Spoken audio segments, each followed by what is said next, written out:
নিজেদের জন্য তেজাব সদস্যদের একটি সন্ধ্যা, যেখানে সঙ্গী পরিবারের সদস্যরা। পরিবার নিয়ে হলে আসুন, চলচ্চিত্রের সাথে থাকুন, এমন স্লোগানে অনুষ্ঠিত তেজাব মুভি ডে আয়োজনে কেউ এসেছেন মা ভাই বোনকে সাথে নিয়ে, কেউ সন্তানদের নিয়ে, আবার কেউ এসেছেন বন্ধুদের নিয়ে। ছবি দেখার উপলক্ষ ছাপিয়ে সময়টা যেন পরিণত হয়েছিল উৎসবে। যারা এসেছে সবাইকে দেখে আসলে খুবই ভালো লাগলো, সবগুলো পরিচিত মুখ। আমাদের দেশে এই প্রচলনটা চালু করা উচিত। ব্যস্ততার কারণে হয়তো আমরা অনেক সময় পাই না ফ্যামিলিকে সময় দেওয়ার জন্য, বাট অন্তত একটা দিন শুক্রবারে যদি আমরা হলে আসি তাহলে আমার মনে হয় আমাদের বাংলা সিনেমার আরেকটু উন্নতি হবে। পরিবারকে নিয়ে একটা ঘরোয়া পরিবেশে সিনেমা দেখা যায়, সেটা আমাদেরকে আসলে ফিরে আনতে হবে। তেজাবের যে আজকের এই আয়োজন, তারা পরিবারকে সময় দেওয়া এবং পরিবারকে নিয়ে একটি সিনেমা অঙ্গনে আসা, এটা একটা বড় মেসেজ আমাদের জন্য, যে আমরাও আসলে একটা অবসর সময় পরিবারকে দেওয়া উচিত। কর্মব্যস্ততায় পরিবারকে খুব একটা দেওয়া হয় না সময়। তেজাবের এমন উদ্যোগে তাই খুশি পরিবারের সদস্যরা, বললেন এমন আয়োজন হোক বারবার। সবাই তো এক হয় না, এই তেজাবকে অনেক অনেক অসংখ্য ধন্যবাদ যে আমাদের সবাইকে একত্রিত করেছে।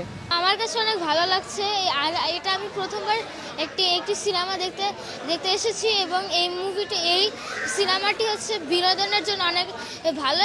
আজকে যেটা দেখলাম, সবাই সবার ফ্যামিলি নিয়ে আসছে, বাবা মা ছেলে মেয়ে একসাথে বসে একটা সিনেমা দেখার যে ধারাটা, এটা আসলে অসাধারণ। আয়োজকদেরও অনেক ধন্যবাদ দেওয়া উচিত, এটা দুর্দান্ত একটা।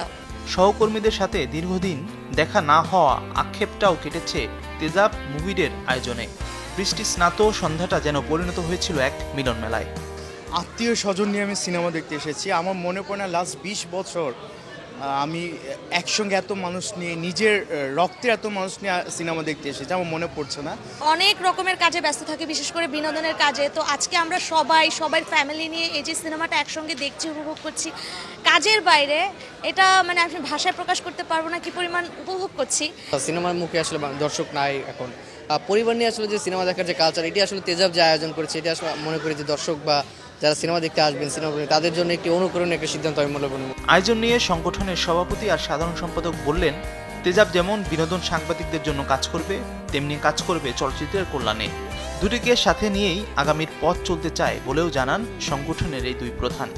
চলচ্চিত্রকে সবচেয়ে বড় গণমাধ্যম বলা হয়, সেই জায়গা থেকে সে চলচ্চিত্রকে বাঁচাতে হবে। সে বাঁচানোর জায়গার দায়বদ্ধতা থেকেই মূলত আজকের এই আয়োজন, যেখানে কেউ তাদের মাকে নিয়ে এসেছেন, কেউ তাদের বাবাকে নিয়ে এসেছেন, কেউ ছোট বাচ্চাকে নিয়ে, ছেলে মেয়েকে নিয়ে এসেছেন, কেউ ভাই বোনকে নিয়ে এসেছেন। এই যে সবাই আসা এবং একটা দিন, একটা সন্ধ্যা সবাইকে এভাবে অ্যারেঞ্জ করতে পারা, এটার জন্য তেজাব কর্তৃপক্ষ, আমরা যারা তেজাব সংগঠনে আছি, সদস্যরা যারা আছি, সবার প্রতি আমি কৃতজ্ঞ যে সবাই এসেছে, সবাই খুব আনন্দের সাথে ছবি দেখছে এবং এই যে একটা গেট টুগেদার মতো হয়েছে। আমি চাইছি যে চলচ্চিত্রের এই জায়গাটা তৈরি হোক, সাংবাদিকতার মধ্যে এই জায়গাটা তৈরি হোক, যেটা দিয়ে মূলত আমাদের মধ্যে যে হৃদ্যতা, এটা আরও বাড়বে।